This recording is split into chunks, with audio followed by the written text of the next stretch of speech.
주말 휴가가 끝나자 신규 확진자가 다시 600명대로 늘었습니다. 정부는 오는 11일 다음 주부터 적용할 거리두기 조정안을 발표할 예정입니다. 네, 자세한 내용 코로나19 브리핑에서 전문가와 함께 이야기 나눠보겠습니다.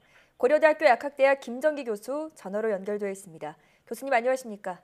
네, 안녕하세요. 네, 어제 하루 602명의 신규 확진자가 나왔는데요. 역시 주말 휴가가 끝난 뒤 주중에 다시 증가하는 패턴이 반복되고 있습니다.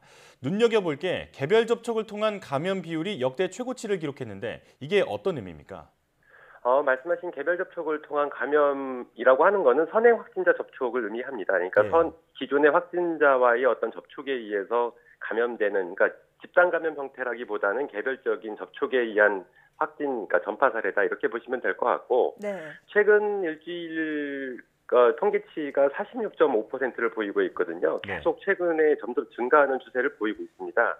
그래서 이러한 의미는 과거에 어떤 전파를 주도했던 양상이 집단 감염, 그러니까 대규모 또는 중규모 이상의 어떤 집단 감염이었다면 지금은 방역 지침이 비교적 잘 지켜지고 있기 때문에 이러한 형태의 집단 감염은 자주 발생을 하지 않고 있습니다. 예. 다만 말씀하신 이런 선행 확진자 접촉이라고 하는 거는 우리가 지금 시행하고 있는 어떤 방역 테두리 안에서 마스크를 벗을 수밖에 없는 환경, 그러니까 방역 지침을 지키는 상황에서 마스크를 벗는 상황에 놓이게 되면 이런 상황에서 감염자와의 접촉에 의해서 전파되는 양상을 보인다라고 보시면 될 것 같고, 네. 이런 양상, 그러니까 선행 확진자 접촉에 의한 감염이 크게 증가한 단계는 만일 지금 단계에서 방역 조치가 완화가 되게 되면 확진자가 크게 증가할 가능성이 높다라는 얘기가 반증이 될 수가 있습니다. 그러니까 이러한 부분은 실제로 집단 감염 형태 같은 경우 과거를 볼 때 그 집단 감염을 어느 정도 통제를 하게 되면 그 뒤에 감염자가 급격하게 주는 현상을 보이거든요. 근데 네. 지금과 같은 상황에서는 이런 현상은 그렇게 쉽게 나타나지 않는다. 그러니까 지금 같은 상황들이 꽤 오랫동안 장기화될 거다. 이렇게 보시는 게 더 맞을 것 같습니다. 네. 자, 현재 확진자 수 추세를 보더라도 이번 주에 발표될 거리두기 조정안이 지금 수준을 유지할 가능성이 커 보입니다. 어떻게 전망하십니까? 말씀하신 것처럼 이번 주에 발표될 거리두기 조정안에서도 지금 수준을 그대로 유지할 가능성이 상당히 높다.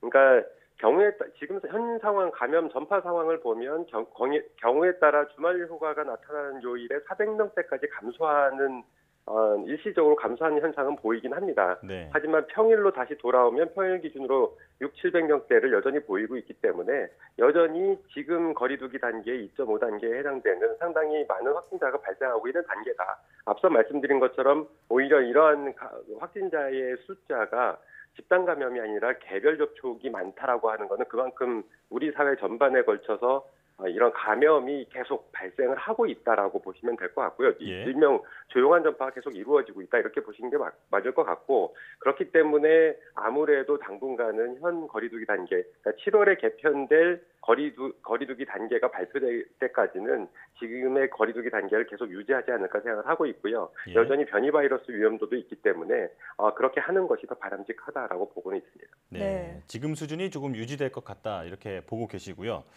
교육부가 7월 거리두기 개편과 연계해서 2학기 등교 수업을 확대하겠다고 밝혔습니다. 하지만 아직 학생 중에는 고3 외에는 접종 계획이 없는 상황인데요. 방역은 괜찮을까요? 일단 지금 단순히 현 상태에서 전국적으로 전체 등교를 시행을 하게 되면, 그러니까 등교 확대를 추진하게 되면 방역상의 문제는 발생할 가능성이 높다 이렇게는 보고 있습니다. 네. 그렇기 때문에 앞으로 2학기가 될 때까지는 시간이 좀 있다 보니까 이 방역당국과 계속 긴밀한 협조를 통해서 실제로 학교 내에 방역 사각지대가 있는지를 철저히 점검할 필요가 있다. 특히 급식 같은 게 이루어지고 있기 때문에 여기에서 마스크를 벗고 전파되는 사례들이 발생 가능성이 있는 부분이 있는지, 이런 부분에 대한 어떤 철저한 우리 진단이 필요하고, 더군다나 유증상자 관리 방안에 대해서도 학교 관계자들과 계속 지속적으로 소통을 하면서 예. 이러한 부분들을 어떤 우려를 낮춰야 된다 이렇게는 보고 있습니다. 가장 좋은 거는 백신을 접종하는 게 가장 좋은 거라고는 보고 있는데, 일단 현재까지는 그럴 가능성이 상당히 좀 낮아 보이기 때문에 앞으로 백신이 접종될 때까지는 방역을 철저히 유지를 해야 된다. 사각지대가 있는지를 꼼꼼히 살펴야 된다 이렇게 생각하고 있습니다. 예. 네. 자, 그런가 하면 서울시가 실내 헬스장과 실내 골프 연습장 영업 시간을 밤 11시로 연장하는 시범 사업을 검토하고 있습니다. 제한 시간을 풀면 감염 위험이 커지지 않을까요? 아무래도 이렇게 방역 조치가 완화가 되게 되면 앞서 말씀드린 것처럼 현 단계는 집단 감염 형태보다는 선행 확진자 접촉이 주류를 이루고 있기 때문에 지금 상태에서 방역 조치가 완화가 되게 되면 계속 이러한 감염 사례들은 발생을 할 수밖에 없습니다. 그러니까 지금 말씀하신 것처럼 실내 헬스장이나 실내 골프 연습장을 허용을 한다라고 하면 분명히 형평성 논란이 나타날 거고요. 네. 이렇게 되면 다른 영업장, 뭐 일반 음식점이라든가 카페라든가 타 영업장들에 대해서도 허용을 할 수밖에 없는, 그러니까 당위성이 없어지게 되거든요. 그렇게 되다 보면 전반적으로 계속 허용을 하게 되면 이러한 부분들이 신규 확진자를 크게 올릴 가능성이 상당히 높다. 더군다나 계속 변이 바이러스도 확산을 하고 있고, 그리고 이런 개별 접촉에 의한 감염 사례들이 계속 발생을 하다 보면 소규모로 계속 이러한 것들이 발생을 할 수가 있거든요. 그렇기 예. 때문에 누적 확진자 수는 굉장히 높아질 가능성이 높다, 이렇게는 보고 있습니다. 예. 네. 자, 백신 접종이 속도를 내면서 정부는 집단 면역 조기 달성에 자신감을 보이고 있습니다.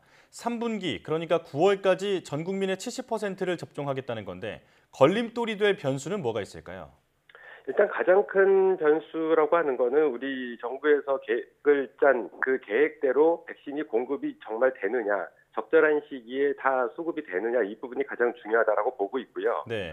일단 이 부분이 가장 큰 변수이고, 또 하나는 이제 수용성 부분이 있을 수 있는데, 수용성 부분은 큰 문제는 없을 거라고는 보고 있습니다. 다만 수용성에 가장 큰 영향을 미치는 게 이상 반응 부분이거든요. 네. 근데 이상 반응 발생 시에 각 의료기관 응급실, 특히 주간에 발생하는 이상 반응 같은 경우에는 좀 덜하긴 한데, 야간에 발생하는 이상 반응이 좀 심각할 문제가 발생을 할 수가 있습니다.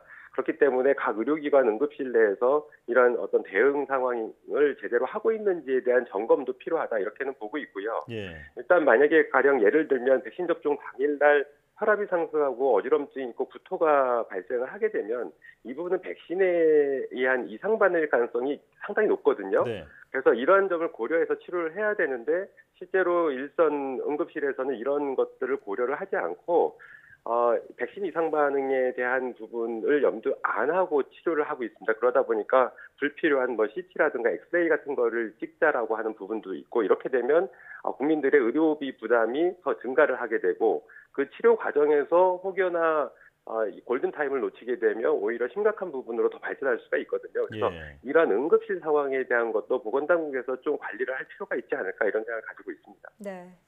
자, 화이자가 11세 이하 어린이들 4,500명을 대상으로 백신 임상 이상 시험에 들어갑니다. 긍정적인 결론이 나온다면 국내에선 언제쯤 접종이 이루어질까요? 일단은 긍정적인 결론이 나오게 되면 우리나라도 지체할 필요는 없다라고는 보고 있는데, 가장 중요한 게 일단 지금 임상시험을 진행하고 있는 게 화이자 백신이거든요. 그러니까 화이자 백신이 국내에 얼마만큼 들어오느냐, 이 부분이 가장 중요합니다. 그러니까 네. 수급 상황이 가장 중요하고요. 더군다나 11세 이하의 경우에는 이런 저연령층 같은 경우에는 실제로는 효능보다는 안전성이 관건입니다. 그래서 용량을 성인 용량으로 쓰게 되면 이상 반응이 더 높게 나타날 수가 있기 때문에 예. 물론 임상시험 과정에서 이러한 부분들을 제약사에서 잘 계획을 하고 진행을 할 거라고는 보고 있는데, 일단 긍정적인 결론이 날지도 일단은 좀 더 지켜봐야 된다라고 생각을 하고 있고, 결론이 난다라고 하면 가장 중요한 거는 백신이 수급 상황이 가장 중요하다, 이 부분에 따라서 시기가 결정된다, 이렇게 보시면 될 것 같고요. 예. 그리고 다른 백신들도 이러한 임상시험이 진행하고 있거든요. 그래서 다른 백신들에 대해서도 긍정적인 결론이 나게 되면 해당 백신들도 함께 투여도 가능하지 않을까, 이런 생각을 가지고 있습니다. 네. 역시 물량 확보가 관건이라는 말씀이시군요. 일상 회복의 기대감이 커지고 있지만 여전히 확진자가 많은 상황입니다. 끝까지 긴장을 늦춰서는 안 되겠습니다. 지금까지 고려대학교 약학대학 김정기 교수와 함께했습니다. 교수님 고맙습니다. 네, 감사합니다.